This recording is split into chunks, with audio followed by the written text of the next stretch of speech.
एक स्टॉल भी लगाने को मिलेगा। मंगलराम चाट भंडार बाजार, वहाँ तो बड़े बड़े लोग आते हैं चाट खाने के लिए। अरे तभी तो कह रहा हूँ, अगर जीत गए तो रोज की अच्छी खासी कमाई होगी और 5 लाख मिलेंगे वो अलग। मंगलराम चाट भंडार कोई ऐसी वैसी जगह नहीं थी, बल्कि शहर का फेमस चाट बाजार था, जहाँ शहर के बड़े बड़े लोग चाट खाने आते थे और कई टूरिस्ट भी वहाँ आते थे।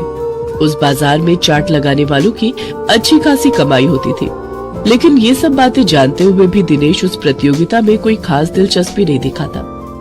मंगल चाट भंडार है तो मुझे क्या, मैं जहाँ हूँ वहीं ठीक हूँ, मुझे इन सब से कोई फर्क नहीं पड़ता। उधर भोला और राजू उस कंपटीशन के बारे में सुनकर आपस में कहते हैं, सुन भोला, इस कंपटीशन को तू जीते या मैं, मुझे कोई फर्क नहीं पड़ता, बस कोई और नहीं जीतना चाहिए।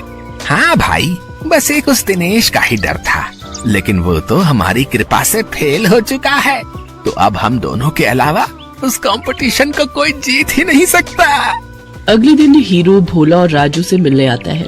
क्यों भाई, मान गए ना मुझे? आखिर मैंने शराब और जुए की लत लगाकर उस दिनेश के धंधे को चौपट कर ही दिया भैया। तुम्हारे एक बार कहने से ही तुम्हारे दुश्मन को कैसे ढेर कर दिया मैंने। अगर वो ढेर नहीं होता तो हमारा धंधा आबाद कैसे होता भाई? उसकी पेप्सी पानी पूरी ने तो हम लोगों का धंधा ही चौपट कर दिया था भाई। तभी उनकी ये सारी बातें दिनेश सुन लेता है और अपने किए पर उसको बहुत पछतावा होता है।